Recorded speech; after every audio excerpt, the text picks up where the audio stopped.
Hello, good afternoon. This is Myesha coming to do Bible reading today from the New Living Translation. I'm going to be reading Genesis chapter 19.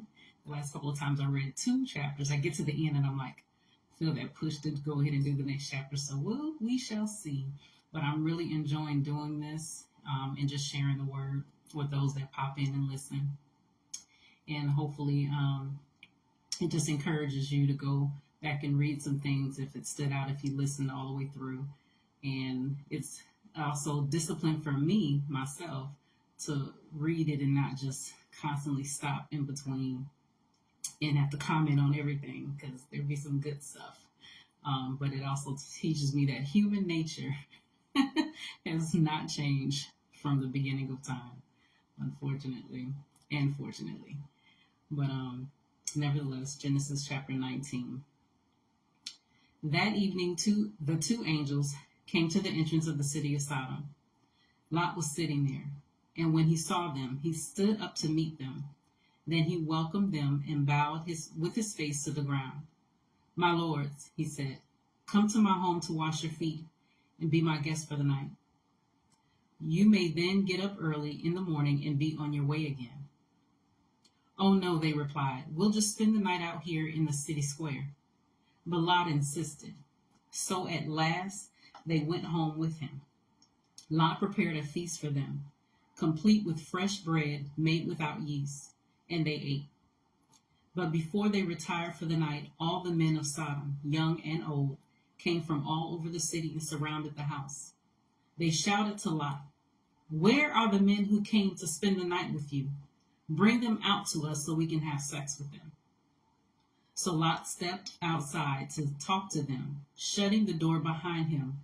"Please, my brothers," he begged, "don't do such a wicked thing. Look, I have two virgin daughters. Let me bring them out to you, and you can do with them as you wish. But please, leave these men alone, for they are my guests and are under my protection." "Stand back," they shouted. "This fellow came to town as an outsider, and now he's acting like our judge. We'll treat you far worse than those other men." And they lunged toward Lot to break down the door. But the two angels reached out, pulled Lot into the house, and bolted the door. Then they blinded all the men, young and old, who were at the door of the house, so they gave up trying to get inside. Meanwhile, the angels questioned Lot. "Do you have any other relatives here in the city?" they asked. "Get them out of this place, your sons-in-law, sons, daughters, or anyone else, for we are about to destroy this city completely. The outcry against this place is so great it has reached the Lord, and he has sent us to destroy it." So Lot rushed out to tell his daughters' fiancés, "Quick, get out of the city. The Lord is about to destroy it." But the young men thought he was only joking. At dawn the next morning, the angels became insistent. "Hurry," they said to Lot, "take your wife and your two daughters who are here. Get out right now, or you will be swept away in the destruction of the city."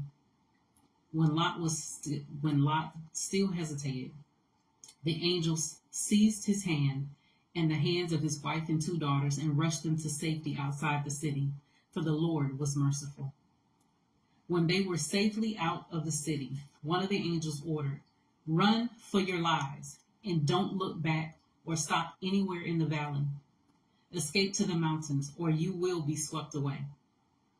"Oh no, my lord," Lot begged. "You have been so gracious to me and saved my life, and you have shown such great kindness, but I cannot go to the mountains. Disaster would catch up to me there, and I would soon die. See, there's a small village nearby. Please let me go there instead. Don't you see how small it is? Then my life will be saved." "All right," the angel said, "I will grant your request. I will not destroy the little village, but hurry, escape to it, for I can do nothing until you arrive there." This explains why that village was known as Zoar, which means little peace. Lot reached the village just as the sun was rising over the horizon. Then the Lord rained down fire and burning sulfur from the sky on Sodom and Gomorrah. He utterly destroyed them, along with the other cities and villages of the plain, wiping out all the people of every bit of vegetation. But Lot's wife looked back as she was following behind him, and she turned into a pillar of salt. Abraham got up early that morning and hurried out to the place where he had stood in the Lord's presence. He looked out across the plain toward Sodom and Gomorrah and watched as columns of smoke rose from the cities like smoke from a furnace. But God had listened to Abraham's request and kept Lot safe, removing him from the disaster that engulfed the cities on the plain. Afterward, Lot left Zoar because he was afraid of the people there, and he went to live in a cave in the mountains with his 2 daughters. One day, the older daughter said to her sister, "There are no men left anywhere in this entire area, so we can't get married like everyone else. And our father will soon be too old to have children. Come, let's get him drunk with wine, and then we will have sex with him. That way, we will preserve our family line through our father." So that night, they got him drunk with wine, and the older daughter went in and had intercourse with her father. He was unaware of her lying down or getting up again. The next morning, the older daughter said to her younger sister, "I had sex with our father last night. Let's get him drunk with wine again tonight, and you go in and have sex with him. That way we will preserve our family line through our father." So that night they got him drunk with wine again, and the younger daughter went in and had intercourse with him. As before, he was unaware of her lying down or getting up again. As a result, both of Lot's daughters became pregnant by their own father. When the older daughter gave birth to a son, she named him Moab. He became the ancestor of the nation now known as the Moabites. When the younger daughter gave birth to a son, she named him Benjamin. He became the ancestor of the nation now known as the Ammonites. I'm going to go ahead and do chapter 20. Abraham moved south to the Negev and lived for a while between Kadesh and Shur, and then he moved on to Gerar. While living there as a foreigner, Abraham introduced his wife Sarah by saying, "She is my sister." So King Abimelech of Gerar sent for Sarah and had her brought to him at his palace. But that night, God came to Abimelech in a dream and told him, "You are a dead man, for that woman you have taken is already married." But Abimelech had not supped with her yet, so he said, "Lord, will you destroy an innocent nation? Didn't Abraham tell me she is my sister?" And she herself said, "Yes, he is my brother.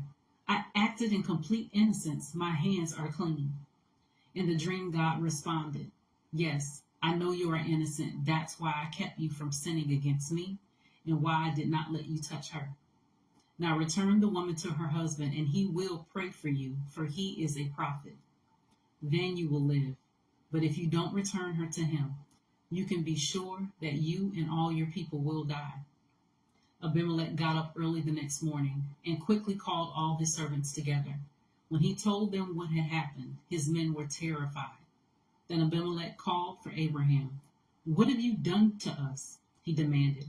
"What crime have I committed that deserves treatment like this, making me and my kingdom guilty of this great sin? No one should ever do what you have done. Whatever possessed you to do such a thing?" Abraham replied, "I thought, this is a godless place. They will want my wife and will kill me to get her. And she really is my sister, for we both have the same father but different mothers, and I married her. When God called me to leave my father's home and to travel from place to place, I told her, 'Do me a favor, wherever we go, tell the people that I am your brother.' Then Abimelech took some of his sheep and goats, cattle, and male and female servants, and he presented them to Abraham. He also returned his wife, Sarah, to him. Then Abimelech said, 'Look over my land and choose any place where you would like to live.' And he said to Sarah, 'Look, I am giving your brother 1,000 pieces of silver in the presence of all these witnesses. This is to compensate you for any wrong I may have done to you. This will settle any claim against me, and your reputation is clear.'